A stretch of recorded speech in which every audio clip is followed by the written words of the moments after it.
it's rare to find female training partners that are your skill level and size. It's really cool that this is I mean, MMA is the first sport where there's that level of equality between men and women. And I always tell people like this is because it's always about like there's all these other sports that women are demanding to get paid as much as the men do, but they don't draw that audience, right?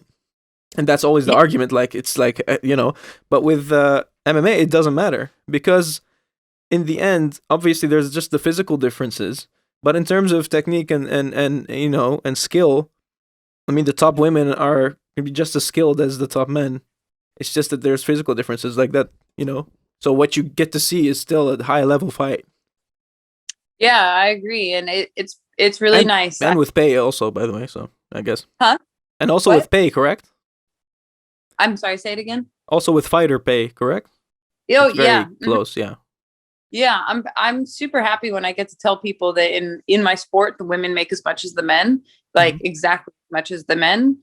We're not treated any differently. We don't have, I mean, we have to wear like different uniforms, but they're not different uniforms. Do you know what I mean? Like we have to wear Yeah. a sport, but it's not a different uniform. We That'd don't be get, hilarious if the men would wear that too. Like, yeah, I know. Yeah.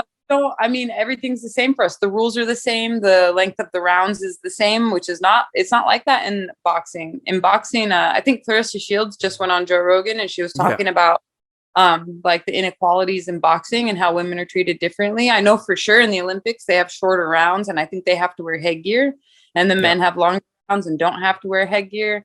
And that, what kind of message does that send? What the hell is that supposed to, you know what I mean? What the hell Yeah, is that it's supposed funny, but then you have someone like Stephen A. Smith as well, who comes from being a boxing analyst, more than he's new to MMA, and his comments, um, that for some reason that boxing audience, and it's not even the audience, I think it's more boxing media that still has to? that stigma of like, yeah, maybe women shouldn't hit each other that hard, give them Yeah. headgear, whatever. Yeah, yeah. But that Yeah. that was a great interview. Actually, I recommend anyone to anyone who's into any sport to watch Clarissa Shields on Joe Rogan. Mm. I don't know what, but you know what? I did see recently. I think it was Eddie Hearn. I think it was Matchroom Boxing. They just announced a all female headlining event, like is the main event and the co-main event was Oh, women's cool. boxers. Yeah, so I think probably Clarissa has a lot to do with it.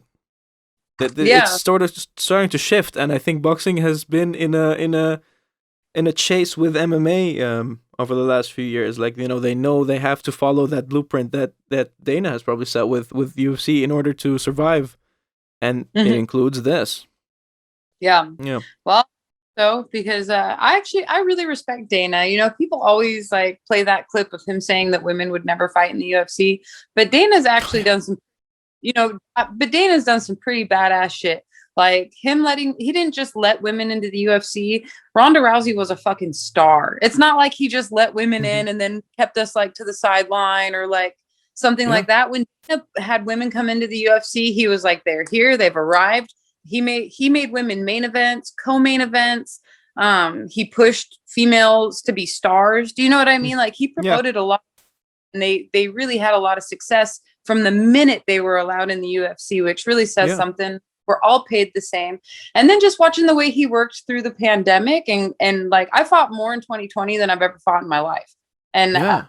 yeah, I mean, it's just incredible. So I actually really respect Dana, and I think that sometimes the media gives him a bad rap. Like they kind of get on his case a little Of bit, course, I but mean, I respect the you always need something to hate on, and it does say some outlandish shit sometimes. But I mean, guy. but I like the unpredictability as well. But a lot of people might not know that the Ronda Rousey, that was in 2012. That's the first time women have ever fought on right in a professional MMA bout. That was I think it's televised at least 2013. Yeah, right. 2013 even I 2013 think. perhaps. Yeah, yeah.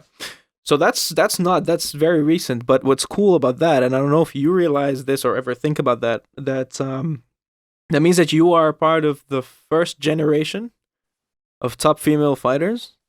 So Mhm. that could make your legacy a lot bigger than if you would have fought, in a few decades. Yeah, yeah. Yeah. Do you Well, I ever think sit and think about that? no. Like Um, this is legend stuff that you can do. I just don't really think about it like that, because like the women that came before me, there's a generation before me. Like I consider Roxanne Modafferi like the generation before me. Oh You yeah, but so, I know, mean, she's still active, so I mean, she also belongs in that conversation, and she's still ranked.